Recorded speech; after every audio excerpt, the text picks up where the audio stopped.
the most important sports team and sports story in Toledo? The Dana Open being done after 40 years. Oh, really? Yeah, did you see that? Nope.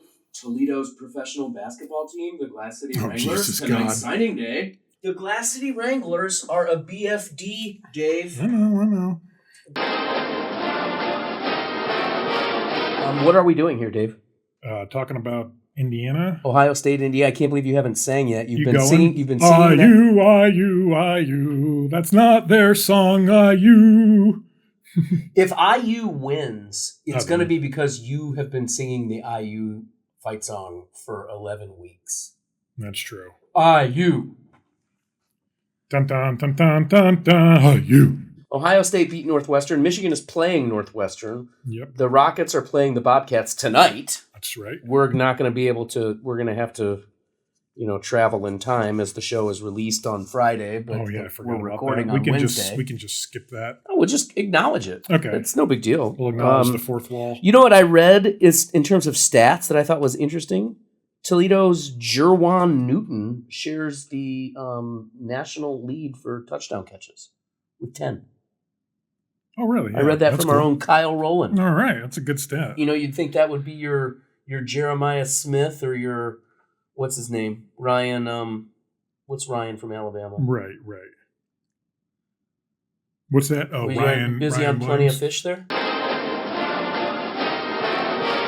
70% Bucks, easy. That's what my dad said. 85 looked like it. Looked he like said there was a little corner pocket of purple. He said it was an Ohio State game. Oh, yeah. I mean, the amount of Ohio State graduates that are living in Chicago, not even traveling for the game, that just live there is incredible. They have a huge alumni. Well, think about Northwestern. Your team sucks. Everyone who's a Northwestern fan has been to Wrigley a million times. Whereas Ohio State, national title race, Wrigley Field might be a bucket list trip for you. So makes sense. Do you have any, what's left on your college football bucket list? College football bucket list? I don't know. I've checked a lot of them off. Going everywhere in the Big Ten, Rose Bowl, all the big bowl games. Probably at Hawaii. At Hawaii, that would be awesome. We're trying to get Toledo Athletic Director Brian Blair to schedule Toledo for a game at Hawaii. We'll have to do a live spot from there. That would be the ultimate boondoggle. We'll have to do a live show for sure. Both of us and probably a producer. We're going to get a little practice doing a live show. We've talked about this before, but Oklahoma, Texas, Red River shootout at the State Fair, at the Cotton Bowl. Phenomenal. That would be awesome. And probably just a couple of those SEC stadiums like Tiger Stadium, LSU at night. You always hear about Death Valley, Alabama, Georgia. All those would be awesome. But yeah, I would like to go to the world's largest cocktail party. Yeah. That always sounded fun to me. Yeah, for sure. Yeah. Speaking of buckets, the world of college football exists within the bucket of David Briggs. He's the Toledo Blade sports columnist. I am your co-host, producer, and street gabbler, Phil Kaplan. We are here in week 12 of the Heart of the Rivalry, week 13 according to college football because of week 0 or however it is they're doing it. We're just going to get right into it. The most exciting matchup, I think thus far, Ohio State, Oregon, yes, that's bigger. But in terms of Big Ten play, we've been looking forward to Ohio State, Indiana for a while now, and we're getting it. What do you see? Absolutely. I mean, I think it's kind of what we've been looking forward to all year, probably since the schedules first came out. We circled that day before the Michigan game. Indiana picked to finish 17th in the Big Ten. We did. Won 3 games last year. We were all thinking this was going to be the big game. Penn State, Ohio State, Michigan. You had Signetti circled for Coach of the Year. Yeah. Yep. How about, maybe Signetti knew it. Remember that rally at the beginning of the season? He's trying to get the fans pumped up at IU at a Hoosiers basketball game, and he shouts out, "Purdue sucks," and then waits for the dramatic pause as everyone's going nuts, and so does Michigan and Ohio State. His own Jim Tressel moment. So yeah, absolutely. And, so it will be fascinating. What I don't know. Is this the reality check coming for Indiana, or is this you picked Ohio State to just absolutely blow the doors off Penn State in Happy Valley? I did. Similar pick this week, or are we looking for, especially with the new offensive line injury, that's kind of devastating for Ohio State. The thing that I'm happy about is Ohio State's defense is rounding into form. They've been playing great. This is going to be Indiana's biggest test. And I know that they're going to come in hungry. I was thinking about the last time Indiana beat Ohio State in the shoe. Remember, this is in the 80s. mid-'80s. They had this incredible running back who was like 5'6". Anthony Davis. That's him. That's him. Yeah, they hung painted bed sheets that said this is the worst day in Ohio State football history. So I don't see that repeating. As you know, though, I may be wearing scarlet-colored glasses. I thought Will Howard looked as crisp as he's looked in quite some time, throwing the ball against Northwestern. Yeah. So I don't know what you're going to take from that. It's nice when a team gets challenged. The team learns things about itself. So even though Ohio State on the schedule has not necessarily had challenging opponents, they've been some challenging games, and the team has had to fight through that. So I think that all bodes well. I think this actually just sharpens Ohio State to whoop that team up north the following week. So I wouldn't say that it's a blowout, but just 30 or 40 points. I mean, I think Ohio State is going to hang 30 or more on Indiana for sure. It's just, does Indiana get to the 20s or does Indiana stay in the teens? Yeah, Indiana has had an off week last week to kind of scheme Netty, boil into a froth. I just wanted to read. It's kind of fascinating. Indiana obviously is compiled by guys nobody wanted out of high school. Not nobody wanted, but the guys who were almost all started at G5 schools. Kurt Signetti came from James Madison and the Sun Belt. Big winner there. He took 12 guys from James Madison and a dozen more from the MAC and Conference USA and those other leagues. And those are the guys who are playing the huge roles for Indiana, including none other than former MAC Player of the Year Curtis Rourke from Ohio. So, but it's just funny. I mean, all the talk of NIL, Ohio State is the team everybody nationally has kind of said is hashtag built or bought, not built, as Michigan fans would throw at Ohio State. But Tommy Tuberville, now a politician, Senator Tuberville, official senator, unlike Jim Tressel. Former Texas Tech coach, former Ole Miss, former Auburn coach, but who walked out of contracts. Walked out of many contracts. He's all for NIL reform. We've got to get government involved here. But he said, just kind of lamenting the modern state of college football now. He says, you don't build a team anymore. You pretty much buy a team now. That was a little bit forbidden when I was in coaching. A little bit forbidden back when he was in the SEC. I mean, Cam Newton, a little bit forbidden. Basically, that means we were able to do it, but the other teams weren't. So that's ridiculous that it's a level playing field. But anyway, he said, it was a little bit forbidden when I was in coaching, but now it's legal. Look at Indiana. They went out and bought them a football team, and look at where they're at. So they've bought some of the better players in the MAC and James Madison, all these guys who were cast off out of high school. And now look at them. Poor little Ohio State has to come up against these big, bad Hoosiers who have just been bought and paid for. The James Madison gang. What's the James Madison gang? The Van Buren gang from James Madison. Total mercenaries. I mean, Ohio State, these just good corn-fed Ohio boys who've just been looking forward to their chance against Indiana. All they want is a chance to run out of the horseshoe tunnel in front of mom and dad. Just to have a chance against the Hoosiers. But, so... What are the Hoosiers? The cream and crimson? The cream and crimson. I think the talent differential is a little overrated. If you just look at it pure, obviously Ohio State on paper is just 20 times more talented than Indiana. I mean, the most as talented as any team in the country. Yep. You look at Indiana's recruiting rankings, all 2 and 3 stars. But all these guys are veteran guys from winning FBS programs, G5 programs, and these aren't just normal G5 players. Indiana's going and picking the cream of the crop from all these guys. I mean, the other schools are poaching the MAC's best players. They're not poaching your backup linemen and saying, here's a chance. So I think the combination of experience, coming from winning programs, and just Kurt Signetti is an awesome coach. I think this is going to be if Ohio State gets rolling and they get the momentum going and just kind of that shock of speed and size and talent is just too much for Indiana, I could see the snowball rolling and Ohio State rolling. But I would think it's more of a kind of like you said, like 34-24 maybe?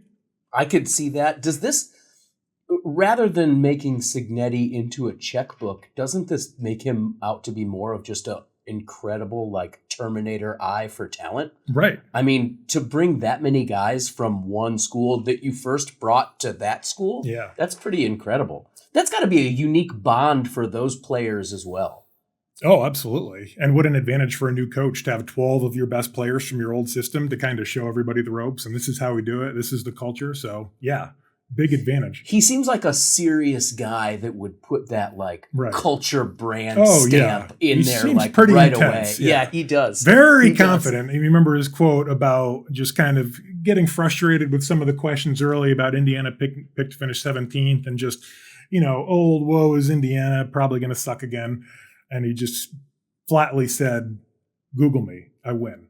It's hard not, I Googled him. to like the guy. I Googled him Hard and not to like the looks guy. like he's won. Looks like he's won. Okay, so let's get to this right now since we're talking about it. Who? I'm an Ohio State fan. I haven't scouted Indiana all year. Who's their best player? I mean, probably the guy who makes him go is Curtis Rourke, the quarterback. I mean, they All goes through him. he runs that offense perfectly. Great passer. Got the running threat. Couldn't have a better. I mean, he's been as good as anybody in the Big Ten this year. And then Ohio State's vulnerability again comes down to its offensive line. What's going on there?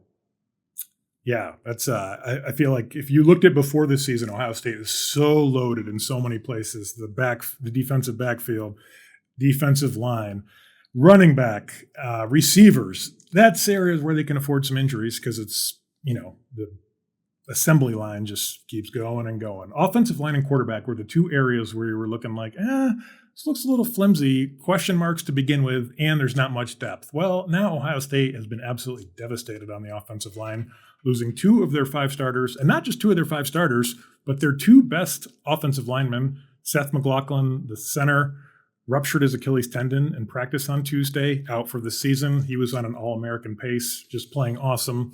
Their left tackle, Josh Simmons, was also playing he was in the All-American mix as well, playing great at left tackle. He was out for the season, injured in the Oregon game. So they've had to move some guys around. And who knows, maybe Luke Montgomery, the kid from Findlay, he's kind of on the up, and he's right in the mix there to maybe slide into guard. Yeah. I don't know if he will, but he'll be right on the fringes there, and he'll be in that discussion.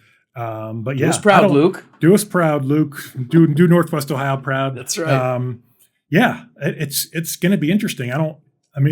It shouldn't be an issue, you wouldn't think, in home games against Ohio State or against Indiana and Michigan. But once you get into Oregon and the Big Ten title game and the playoff, and now that I'm getting ahead of myself, I'm sure Indiana will win.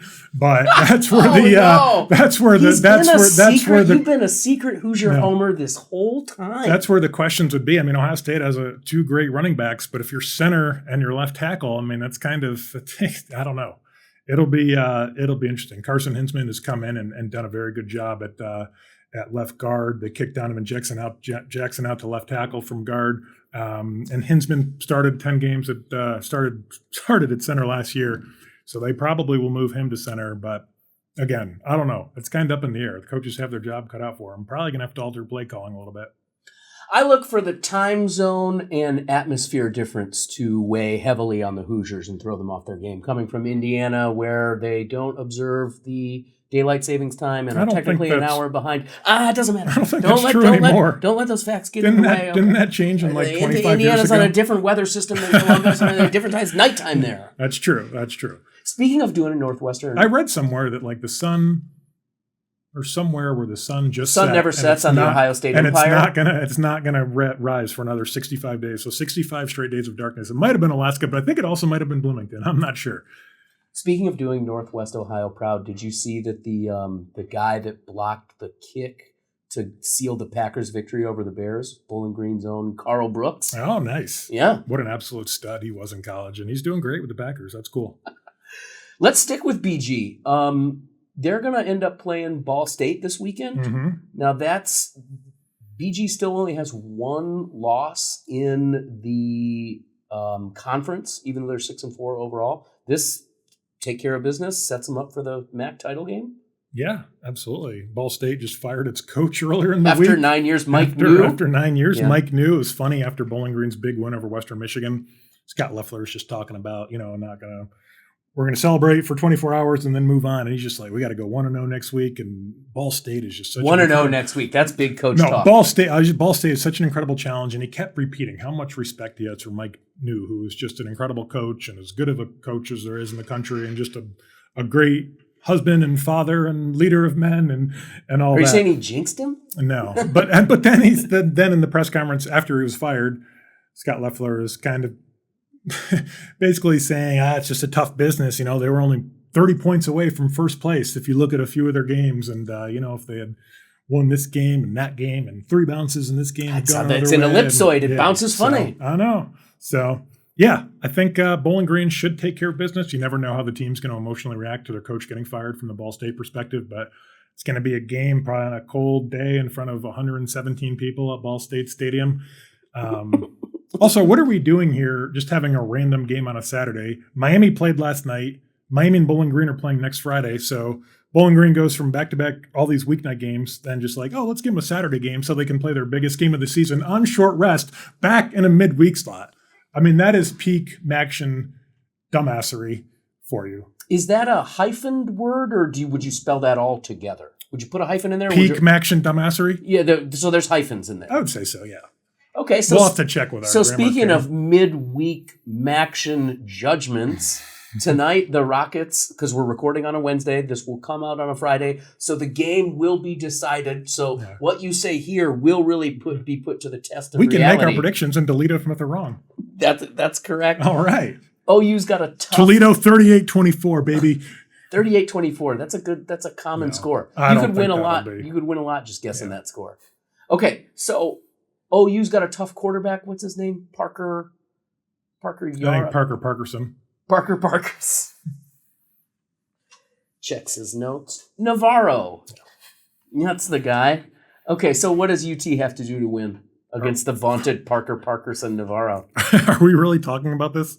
Yeah, I mean, that's part of the show. It's the heart of the rivalry. It would have been nice if we could have talked about this, if we could have had the show tomorrow, but said we were taping on Wednesday, so then we could predict all the things that we already knew happened and just make ourselves look like geniuses.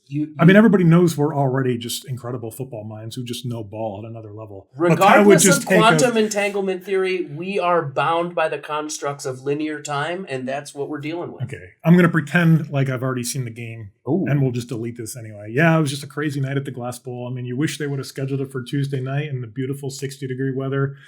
It was a tough. It is awful out right now. It tough is crowd so at the rainy Glass and Bowl. nasty. Very, very windy. You would have liked to see more fans, but at least Toledo got the big win. Got off to a hot start, up 21-17 at halftime, and then wrapped it up 42-17. 21 unanswered in the second despite half. Three Only straight Jason fumbles. Candle Despite 3 straight fumbles out of the half. But 3 straight fumbles. But do you love it when a team? Don't you love it in a game where there's the back-to-back turnovers? Yeah. You know, one of the all-time back-to-back turnovers is our own Maurice Claret on Sean Taylor. That's right. That was incredible. Yeah. You don't see that enough. You love it. You love it when the guy returning the interception is fumbles though, and then it's returned by the offense. That's the ultimate coaching football cliche: the quick change drills. Quick change, offense. I had a coach that used to say the outcome is the outcome, and I just thought that was I think that's just like good philosophy to just like deal with life. It is what it is. It is what it is. But this was it is what it is. Yeah, that's really profound. That is profound. It's good. It's good enough. Is the outcome. Yeah. Except when it's not. Well, there's always an exception. Dave. Well, it could be voter fraud. You are the exception for the heart of the rivalry. He's Dave Briggs. I'm Phil Kaplan. We got a short week next week, but we're going to get 2 shows in next week. We're going to record next week on Tuesday, and Heart of the Rivalry is going to come out on Wednesday, so you can listen to it, get your appetite up for Thanksgiving. But then, prior to the Ohio State-Michigan game, Dave Briggs and I, Phil Kaplan, we will be at the Rally of the Rivals at Fleetwood's downtown. Live spot, 3 p.m. That'd be sick. Mark your calendars. I thought the Tommy Tupperville stuff was good enough perfect for halftime. That's good. He's such a shill. Hopefully, I mean, if we do that, hopefully it doesn't require too much editing. I mean, it's one thing to be a hypocrite, but to just like talk so sideways out of your mouth. It's unbelievable. What a fool.